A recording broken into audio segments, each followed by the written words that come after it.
할렐루야. 네. 우리 앞뒤 옆에 있는 분들 인사 나누겠습니다. 반갑습니다. 반갑습니다. 반갑습니다.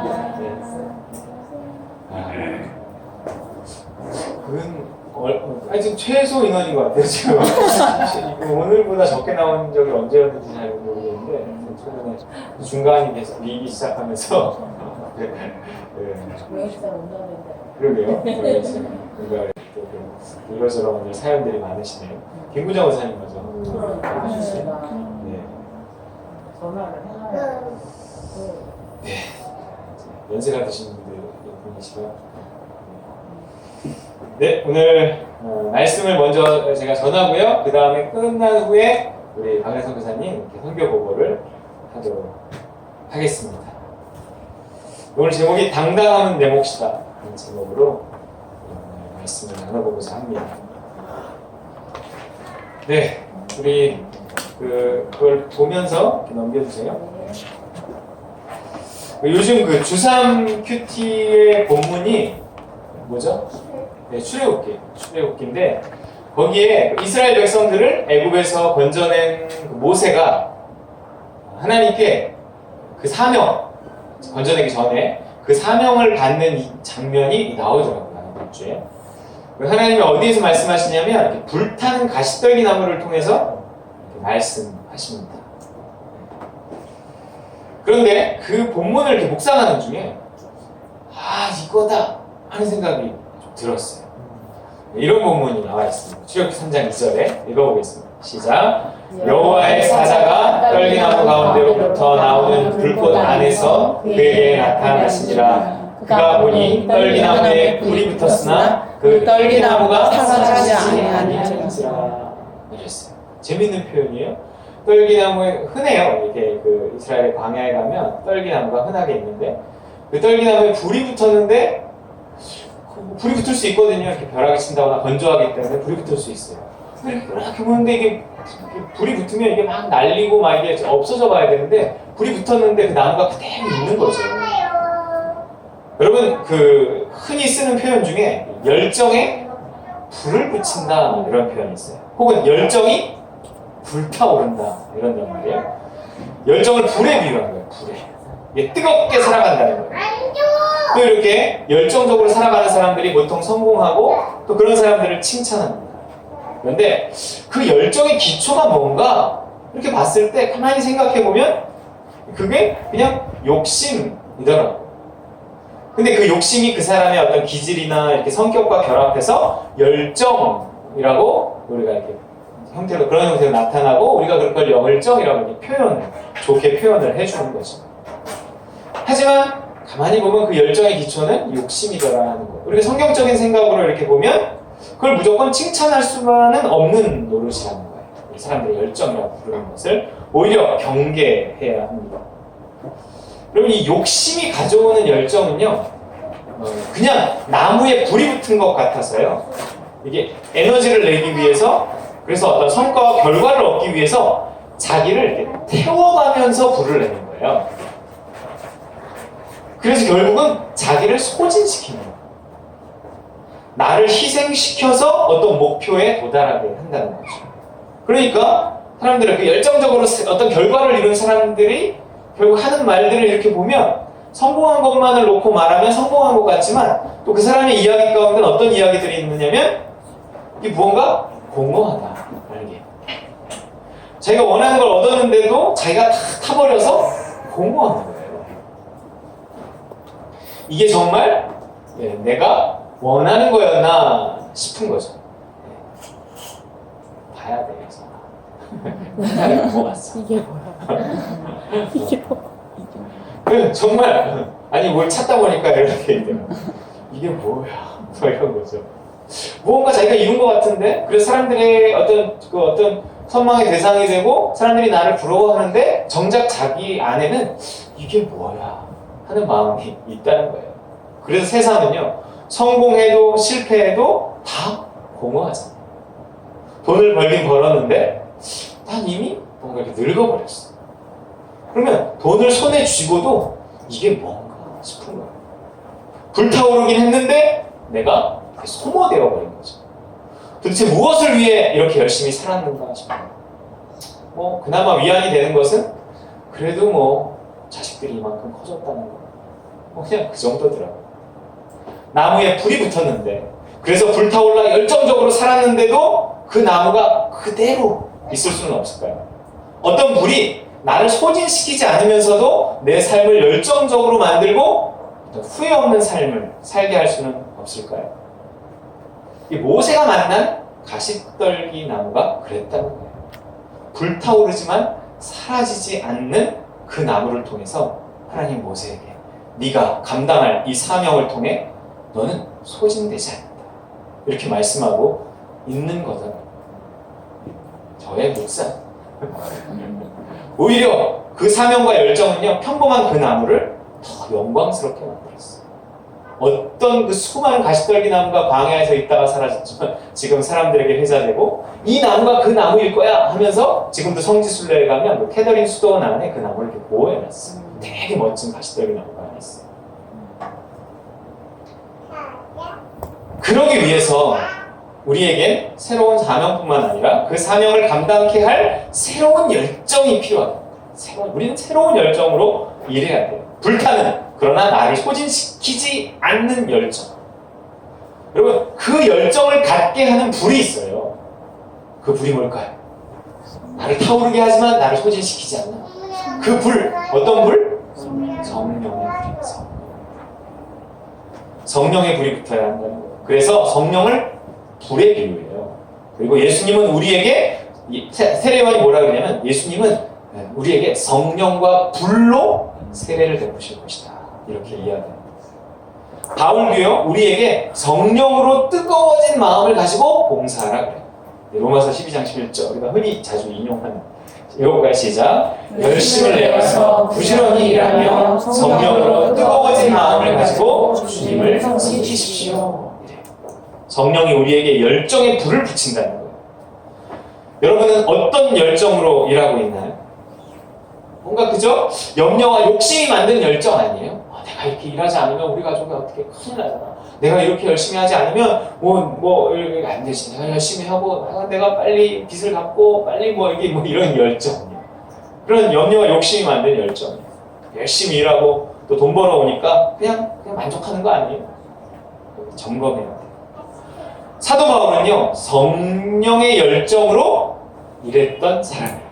그래서 자신이 행했던 일들에 대해 일말의 후회도 하지 않았어요. 아니, 오히려 자랑하는 거예요.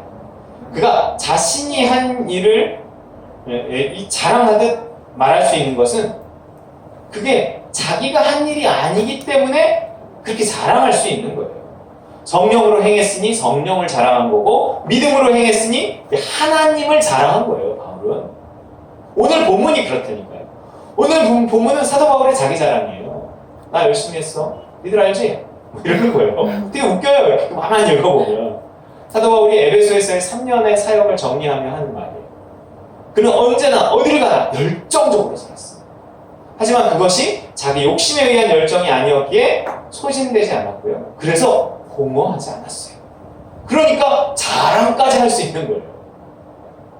한번 다시 볼까요? 사도행전 20장 19절부터 21절 시작. 곧 모든 겸손과 눈물이며 유대인의 관계로 말미암아 당한 시험을 참고 주를 섬긴 것과 유익한 것은 무엇이든지 공중 앞에서나 각 집에서나 거리낌이 없이 여러분에게 전하여 가르치고 유대인과 헬라인들에게 하나님께 대한 회개와 우리 주 예수 그리스도께 대한 믿음을 증언하는 것이라. 심지어 자신은 항상 이렇게 살았다고 말해요. 또 앞으로의 계획에 대해서 말하면서도 좀 자기 자랑 비슷하게 말해요. 읽어볼까요? 시작. 보라, 이제 나는 성령에 매여 예루살렘으로 가는데 거기서 무슨 일을 당하는지 알지 못하노라. 오직 성령이 각 성에서 내게 증언하여 결박과 환난이 나를 기다린다 하시나 내가 달려갈 길과 주 예수께 받은 사명 곧 하나님의 은혜의 복음을 증언하는 일을 마치려 하면은 나의 생명조차 조금도 귀한 것으로 여기지 않으며 난 목숨 걸고 일을 한다. 뭐 이런 거예요. 성령에 매여 순종했는데도 결박과 환난이 기다려요. 여러분, 성령의 인도하심을 따라 순종했다고 편안하고 좋은 길만 열리는 게 아니에요. 문제가 일어날 수 있어요. 순종을 통해서. 하지만 그 문제가를 통해서 또 하나님의 뜻이 이루어지는 거예요. 사실 우리식의 겸손으로 말하자면 열심히 할수록 좀 감춰야 되는 거 아니에요? 하지만 바울은요, 심지어 자신의 겸손까지도 자랑해요. 모든 겸손과 눈물. 내가 너희들 가운데서 겸손하게 일했어. 누가 자기를 겸손하다고 말하는 사람 봤어요? 그 진짜 겸손한 사람일까요? 근데 바울은 자기가 겸손하다고 말해요. 굉장한 이 자신감. 바울이 뻔뻔한 걸까요? 아니, 이게 믿음이에요. 이게 믿음으로 사는 사람의 모습이에요. 성령의 인도하심을 성령의 도우심으로 감당하는 사람의 모습. 하나님이 하신 게 분명하니까 자신이 한 일을 마치 남이 한 일처럼 자랑하듯 이야기하는 거예요. 하나님이 시키셨다는 믿음과 하나님이 공급하신 힘으로 했기 때문에 자기 자랑을 해도 자기 자랑이 되지 않는다는 걸 아는 거죠. 그래서 베드로전서 4장 11절 시작.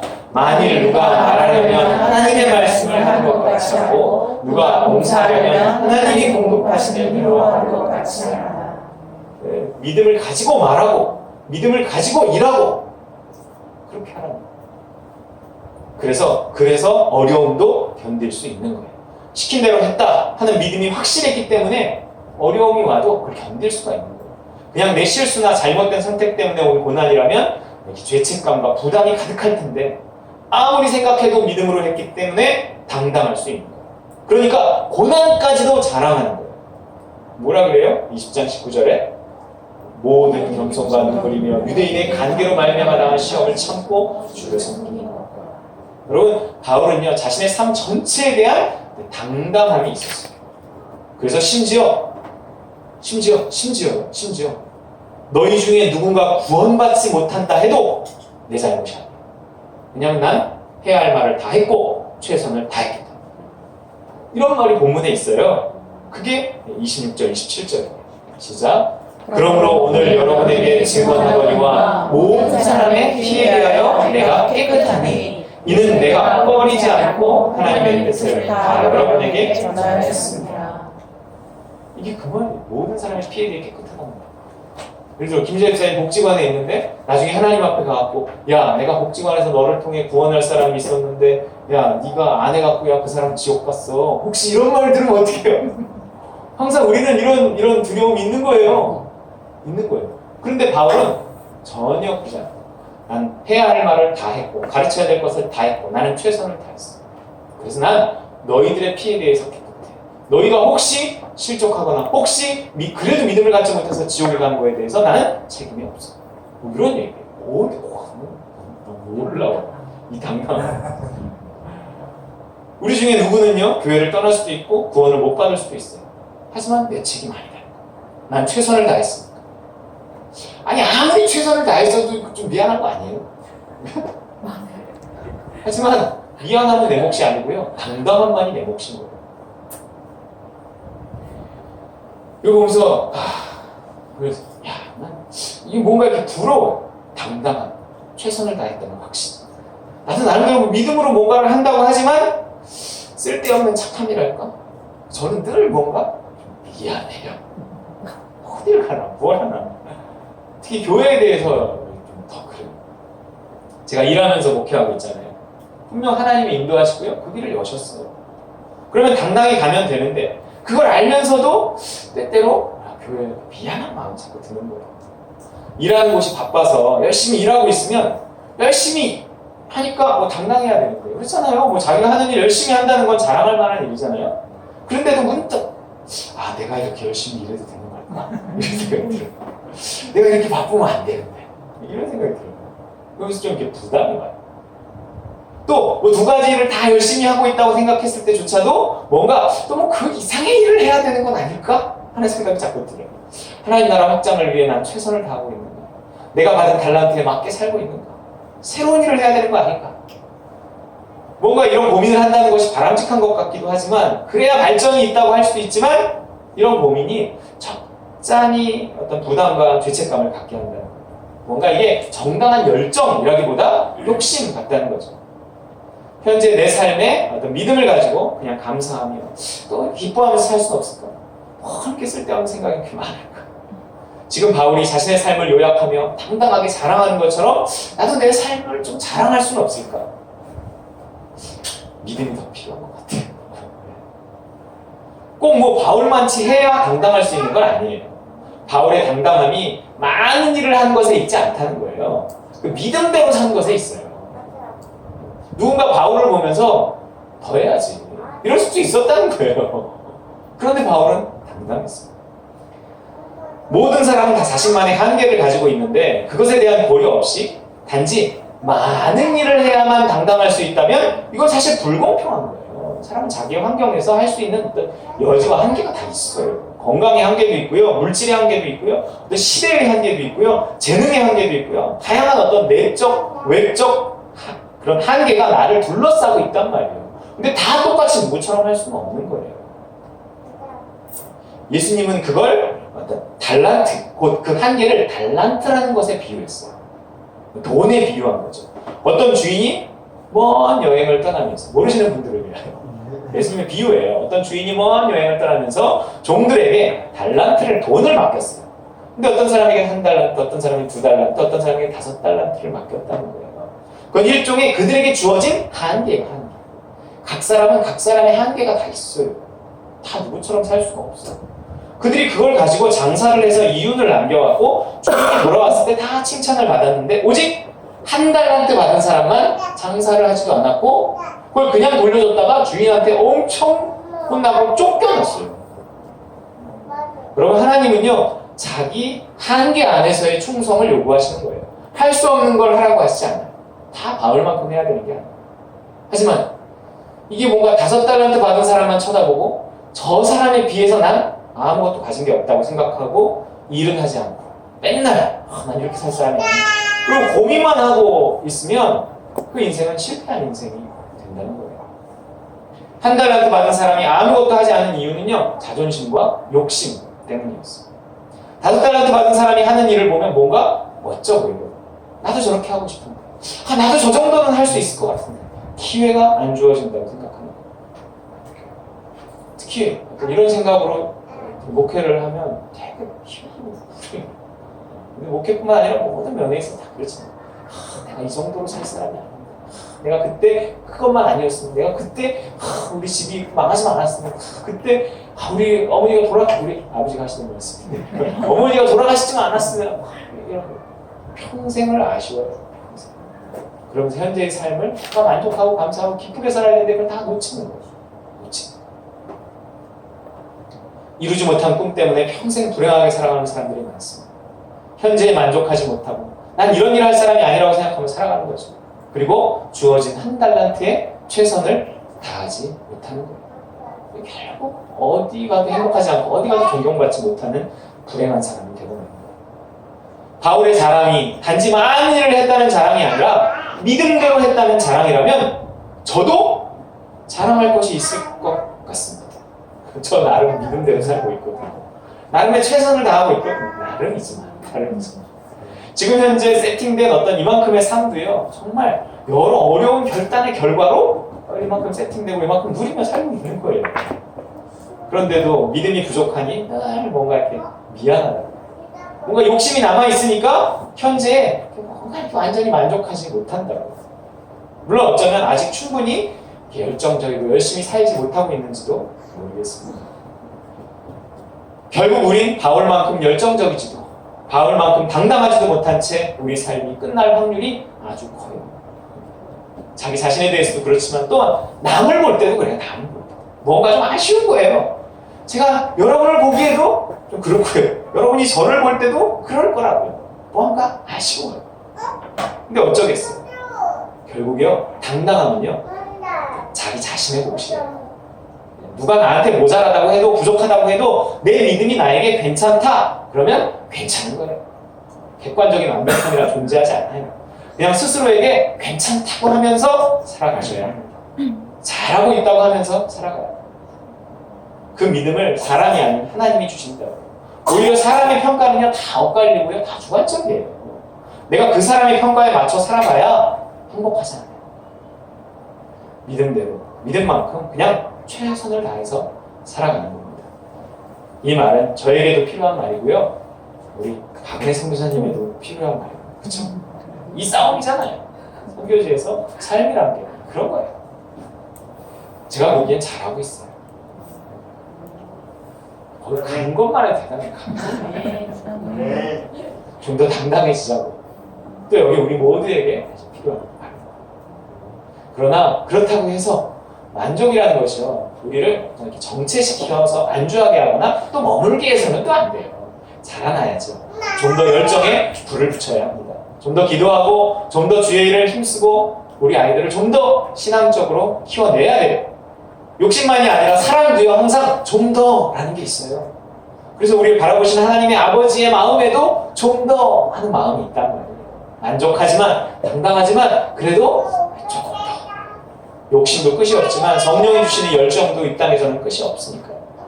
욕심이 만든 좀 더는 나를 소진시켜 없애버리지만 성령이 주는 좀 더는 나를 좀 더 영광스럽게 타오르게 할 거예요. 그래서 더 큰 당당함에 더 큰 자랑에 이르게 할 것입니다. 바울은 무슨 일을 해서 그렇게 당당했던 걸까요? 무슨 일에 대해서 이렇게 최선을 다했을까요? 이게 보니까 가르치는 거였어요. 가르치는 거.